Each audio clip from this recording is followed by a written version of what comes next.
Alright, so now we're going to talk about some card scrapers. This is just a regular card scraper that you can get at the hardware store, or sometimes I find better ones at Rockler and Woodcraft.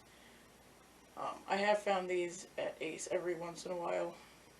I'm not sure exactly what aisle to look in, but you should be able to find them pretty easily. This one's fairly thick. It doesn't have a lot of flexibility. There are some ones that are super thin that you can basically almost fold in half. Those ones are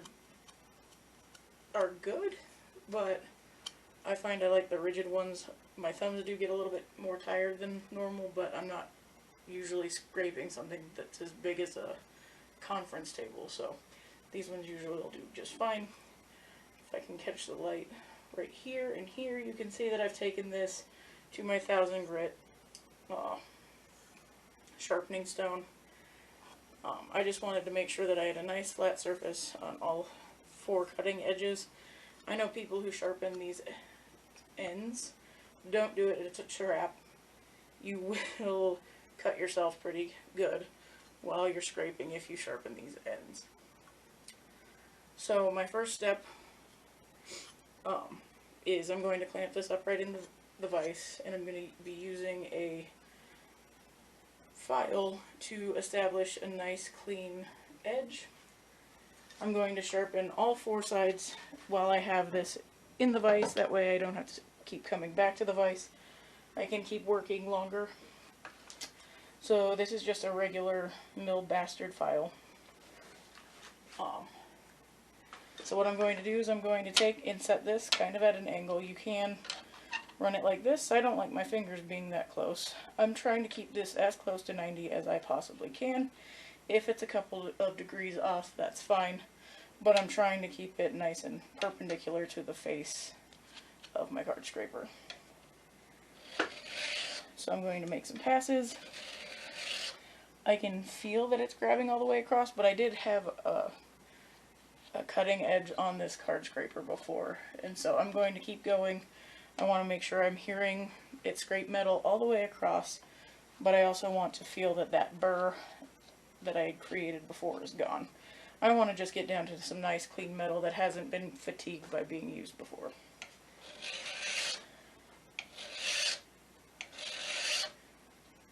It really shouldn't take very long. If I've really gone to town and abused my card scraper, then I might find that it's going to take a lot longer. You can also take and tip it up in the light and make sure that you have a nice consistent scratch pattern. Don't run your finger across like that because it can be a little bit sharp. So that looks good. It looks like I got some nice clean metal. I'm going to flip it around and do the same thing on the other side.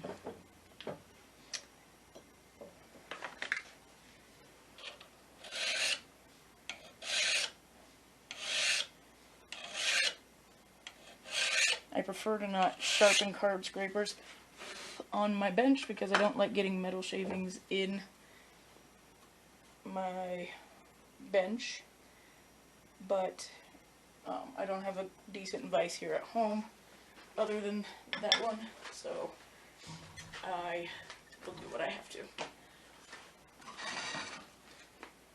So my next step in the process is going to be drawing some of this metal out towards the edge, and it's going to be softening the card scraper a little bit.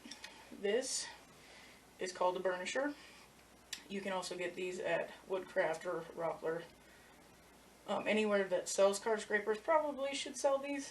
I've also seen people use a screwdriver.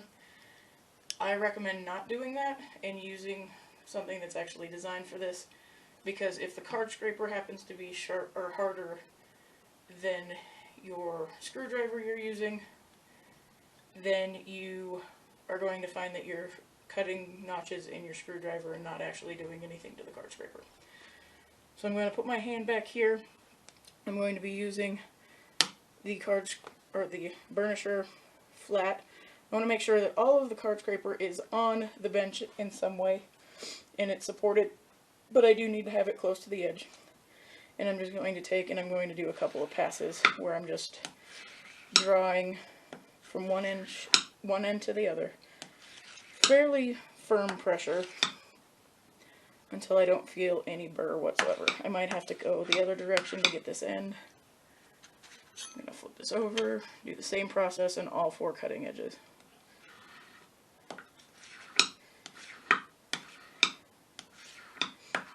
Now you don't actually have to go to your 1000 grit and flatten these sides. A card scraper doesn't have to be perfect. I've seen people take the time, take their card scrapers every time they use their file, and go and polish the edge of it. I've never found a reason to do it. I've never saw any increased surface. I'm always going to be using my card scraper before I sand anyway, and so if I'm trying to just do a hand scrape surface, then it might take a little bit more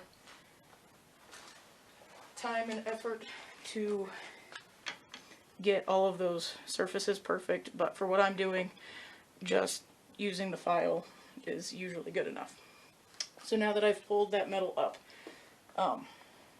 it's kind of pulled any burr that was there and has forced it up, so I've got something that looks a little like devil horns. Let me see if I can find something to draw on. So we started out with something that looked like this. There's the edge of our card scraper, and we had little burrs coming off. Now what we've got is we've got something that looks a little bit like this. Obviously that is super magnified. I don't know if you can see it. So this was before. This is what we've got now. Now what we're going to do is take and draw like, oh, that was awful. I'm trying to create these little hooks. These little hooks are what's actually going to be doing the cutting. I don't want this to be super aggressive. The more aggressive I make it, the worse the cut is, and the harder it is going to be to control what the card scraper does. So when I first start out, I want this to be fairly square. I'm going to make 1 or 2 passes. I do need to add some sort of lubrication to the burnisher, so I'm just going to use the oil that is on my nose and rub it on where I'm going to be burnishing with. And I'm going to keep this perpendicular to the edge, and then I'm going to slowly tip this over to no more than 10 or 15 degrees. If I'm angling this pretty severely, I'm going to get a really aggressive burr that's probably going to snap off after a few strokes. So I'm going to try to make a nice sharp burr that's going to last a long time. So perpendicular, 1 or 2 passes, and now I'm going to tip it. I like to clamp this about 1 inch out of my vise because then I know that I'm not going to be exceeding the 10 or 15 degrees by resting the handle of my burnisher on here, and I actually like that that angle that's created by resting that on. I'm going to keep burnishing until I feel a burr. I can feel a burr. I would like it just a little bit more aggressive. It feels pretty good. Now I'm going to take and tip it the other direction. Obviously I don't have the handle on this side, so I'm just going to have to eyeball it. But perpendicular for a couple of passes, and then tip it.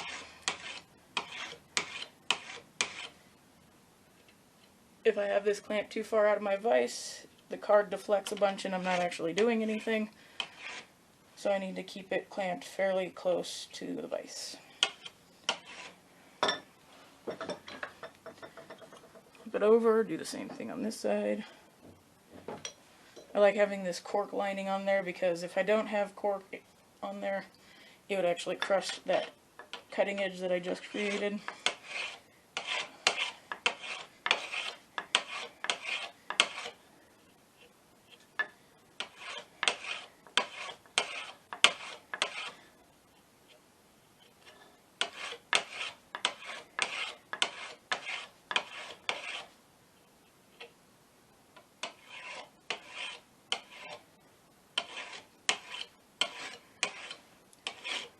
You do want to be careful when you're sharpening a card scraper because we're creating that nice sharp burr. If I have my finger too close to here and my finger or my burnisher gets drawn that direction, I'm actually going to cut part of my finger. And that's just not a fun process. So now we'll take this over to the project and see how it scrapes.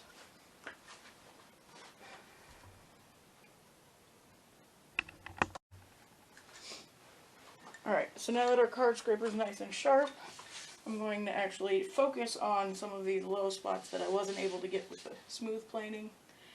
What I want to see is kind of curls or shavings coming off. I don't really want to see just dust. If I see dust, that means that my card scraper is not as sharp as it should be.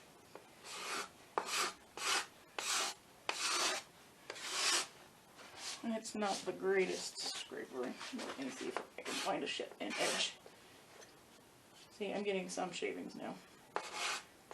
That's another reason why I sharpen all four sides, because if I find that one isn't cutting, then I don't have to go back and waste time at the bench. I can just flip the card scraper over.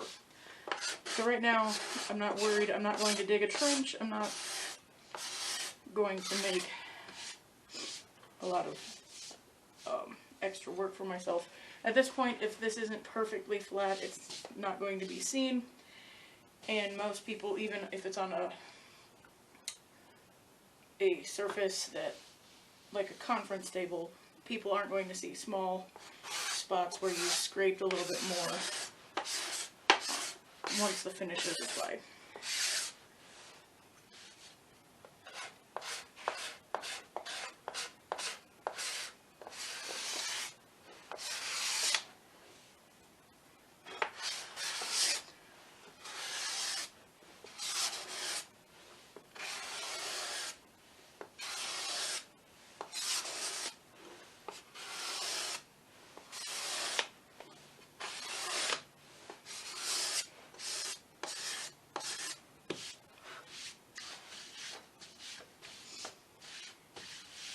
Pretty happy with that surface. Now what's left on the surface is something that I can get rid of with sandpaper pretty easily, and I don't have to spend a long time using a super coarse grit sandpaper to get rid of those marks. So I'm going to get my sander set up, and then we'll be back.